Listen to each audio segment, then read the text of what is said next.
আজকে যে ঘটনাটা শুনলাম, কিছুক্ষণ আগে শুনলাম যে আমাদের উত্তরবঙ্গের যমুনা ব্রিজের ওখানে একটা ট্রাক উল্টে গিয়ে কতজন না 18 জন না 22 জন লোক মারা গিয়েছে।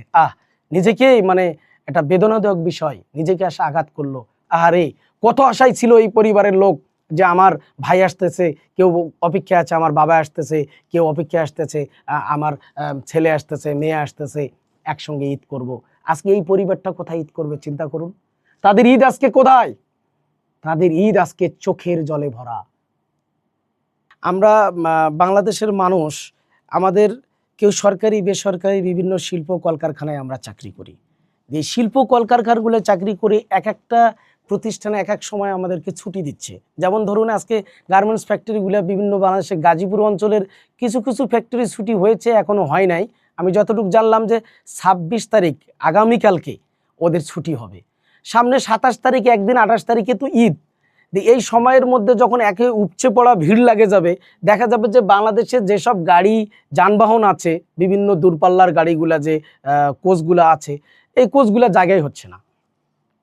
এখন আপনি সিট কাটতে যান, দেখতে পাবেন যে আপনার গাড়ি সিটে নাই। অনলাইনে যে তারা দিয়ে থাকে টিকিট কাটার জন্য যে সুযোগটা করে দেয়, তাই অনলাইনে তাদের দেখেন যে আপনার টিকিট কত আগে শেষ হয়ে গেছে। আমি 4-5 দিন আগে ট্রাই করে দেখছি, কোথাও শ্যামলী, নাবিল, হানিফ থেকে শুরু করে যে বড় বড় যে কোচ পরিবহনগুলো আছে, এই একটা তো সিট নাই। তাহলে এখন বর্তমান কি করবে? কেউ দেখেন যে ঈদের সেই আনন্দে একটু মানে দেশে যাবে, বাবা মাকে নিয়ে, স্ত্রী সন্তানকে নিয়ে ঈদ করবে, এই অপেক্ষায় কেউ ট্রেনের ছাদে, কেউ হয়তো বা লোকাল গাড়িতে, কেউ ট্রাকে, বিভিন্নভাবে তারা যাওয়ার চেষ্টা করতেছে। আজকে যে ঘটনাটা শুনলাম, কিছুক্ষণ আগে শুনলাম যে আমাদের উত্তরবঙ্গের যমুনা ব্রিজের ওখানে একটা ট্রাক উল্টে গিয়ে কতজন না 18 জন না 22 জন লোক মারা গিয়েছে। নিজেকেই মানে একটা বেদনাদায়ক বিষয়, নিজেকে আসে আঘাত করলো।